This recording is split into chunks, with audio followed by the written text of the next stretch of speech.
Silver और gold में फ़र्क क्या आता है कि सिल्वर इलेक्ट्रॉनिक आइटम्स में होता है, हाँ। कहीं होता है। कल को सपोज फॉर एग्जांपल आपके पास ये लैपटॉप है, आपने लैपटॉप को डिस्कार्ड कर दिया, जब ये रिसाइकलिंग के लिए जाता है ये वहाँ मेल्ट वेल्ट करके उसमें से सिल्वर निकाल देंगे।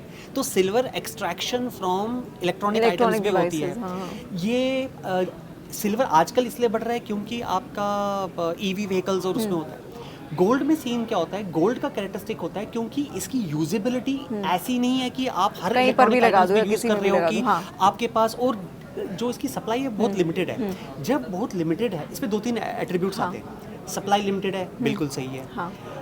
ग्लोबली जो गोल्ड बढ़ा है वो इसलिए बढ़ा है कि जितने भी देश थे पहले वो यूएस डॉलर में पैसा रखते थे। हाँ। जब रशिया का कन्फ्लिक्ट हो गया तो उन्होंने क्या कर दिया कि भाई रशिया के डॉलर को बंद कर दिया, भाई आप बेच नहीं सकते। हाँ। तो सारे देशों ने ये सोचा कि यार कल को, क्योंकि अगर ग्लोबल ट्रेड डॉलर्स में हो रहा है, हम अपने रिजर्व्स अगर डॉलर में रखेंगे, कल को तो कंट्रोल यूएस इकोनॉमी पे, और कुछ और ना भी हो, अगर कल को डॉलर क्रैश हो जाता है, अगर यूएस इकोनॉमी क्रैश होगी, कुछ हो गया, तो डॉलर की तो वैल्यू खत्म होगी ना, it is a junk of paper. So इन सब चीज़ों में ऐसा कौन सा एसेट है जो कि यूएस से डिलिंक हो, जिस पे यूएस का कंट्रोल ना हो? That is gold.